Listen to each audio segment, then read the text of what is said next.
Welcome to exercise with Anand transformational mornings. पिछली बार हमने बात किया था 5 लव लैंग्वेजेस के बारे में।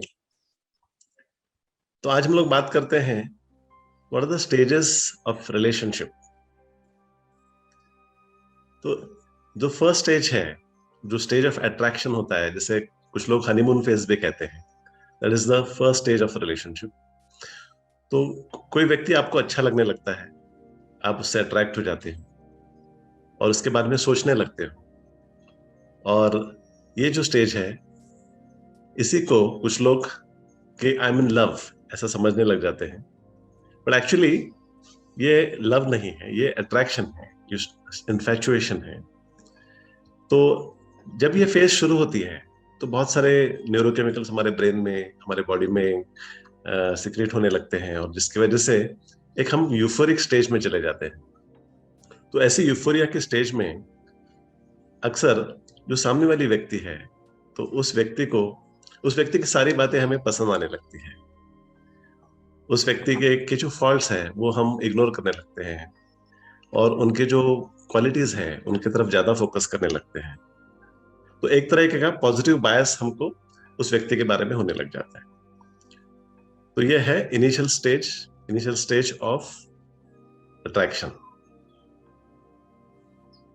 इसलिए तो कहते हैं ना कि लव इज ब्लाइंड। क्यों कहते हैं लव इज ब्लाइंड? इसीलिए कहते हैं कि ये जो इनिशियल स्टेज ऑफ यूफोरिया है, अट्रैक्शन है, उसमें बहुत सारे जो केमिकल्स की वजह से जो स्टेट ऑफ माइंड तैयार होती है, तो उसकी वजह से हम सामने वाले व्यक्ति को पूरी तरीके से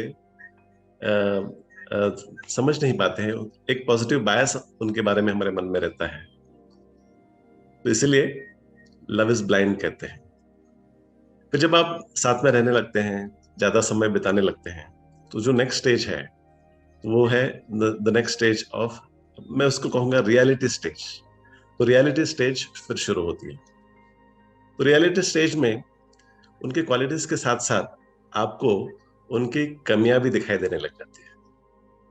तो उनके कमियां देखने के बाद में फिर जो पहले जो यूफोरिक फेज था, तो वो फेज अक्सर चेंज हो जाता है रियलिटी फेज में। It's like a wake up call. तो कुछ चीजें आपको आपके पार्टनर की इरिटेट भी करने लग जाती है, और फिर आपके बीच में नोकझोंक होना शुरू हो जाता है। तो ये जो फेज है, ये फेज को आप कैसे निगोशिएट करते हैं, कैसे हैंडल करते हैं, वो बहुत इंपॉर्टेंट होता है। और जिसके लिए आप दोनों के बीच में जो कम्युनिकेशन है वो कैसे है, वो पैटर्न्स कैसे डेवलप हो रहे हैं, वो डिसाइड करता है कि आप इस स्टेज को पार कर पाते हैं कि नहीं। तो कुछ लोग इस स्टेज को पार नहीं कर पाते हैं, और उनको लगता है कि हमारे बीच में इतने अगर डिफरेंसेस हैं और इतने अगर हमारे मतभेद हैं, और बीच बीच में भी हमारे झगड़े शुरू होने लग गए, तो शायद हम लोग लॉन्ग टर्म रिलेशनशिप के लिए सही नहीं है, ऐसा सोचकर कुछ लोग इस फेज में अलग हो जाते हैं। लेकिन जो ऑलरेडी मैरिड है, जो ऑलरेडी एक कमिटेड रिलेशनशिप में है, जब वो लोग इस स्टेज में से गुजरते हैं तो वो इमिडिएटली तो अलग नहीं हो सकते। तो इसलिए वो एफर्ट लेना शुरू कर देते हैं।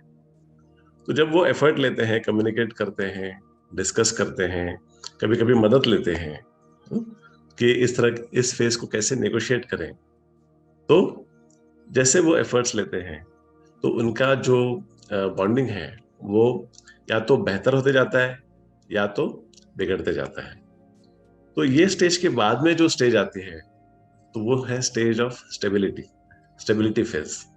टिपिकली देखा जाता है कि जो हनीमून फेज है, या जो फर्स्ट यूफोरिया का जो फेज है, अट्रैक्शन का जो फेज है, वो few weeks to few months चलता है।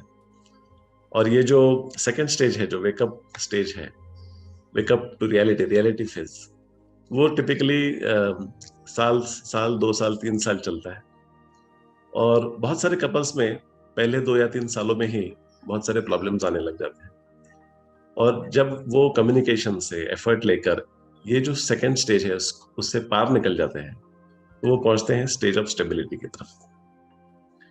तो बाय दिस टाइम जो कपल है, तो उनके जो कम्युनिकेशन पैटर्न्स हैं वो काफी एस्टेब्लिश हो जाते हैं, और वो एक दूसरे को समझने लग जाते हैं तो एक दूसरे की जो खूबियां हैं उसके साथ साथ एक दूसरे की जो कमियां हैं उनको भी एक्सेप्ट करना शुरू कर देते हैं। और no one is perfect here. और एक दूसरे की जो खूबियां कमियों को एक्सेप्ट करके एज ए होल पर्सन को एक्सेप्ट करने के बाद में ही आप हार्मोनियसली एक दूसरे के साथ रह सकते हैं।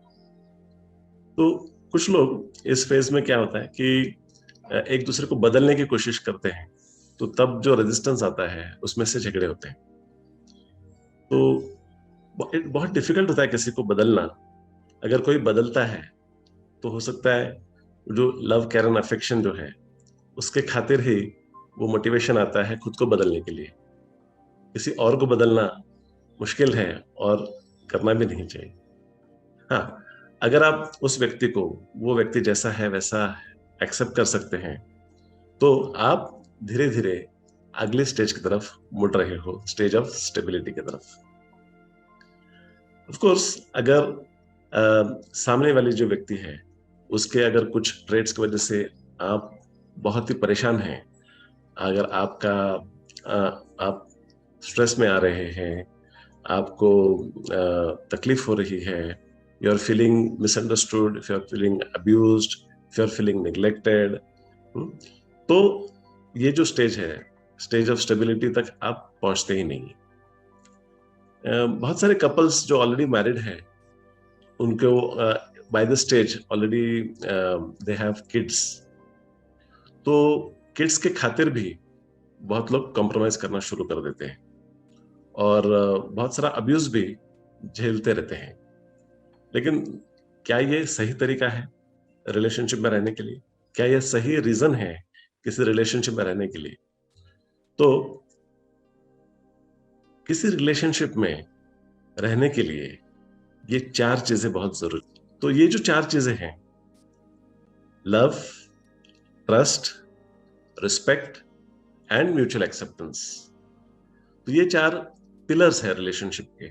अगर ये आप उस स्टेज तक अगर पहुंच सकते हैं कि ये चार चीजें आपकी लाइफ में आ जाए तो स्टेज ऑफ स्टेबिलिटी की तरफ आप बढ़ते हो।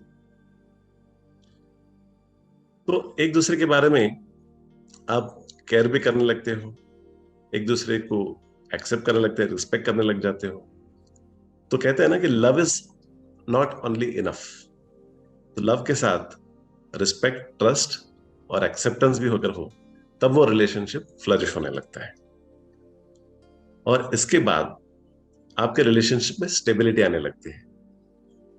और जैसे जैसे ये स्टेज से आप जब गुजरते हो तो आप डीपर लव या डीपर अटैचमेंट के स्टेज तक पहुंचते हो, and that is often a stage of bliss. तो आपने भी अपने जीवन में झांक के देखना है कि आपका जो रिलेशनशिप है वो किस स्टेज पर है, और उसके लिए जो भी स्टेज में आप हैं उसको निगोशिएट करने के लिए आपको क्या क्या स्टेप्स लेने चाहिए।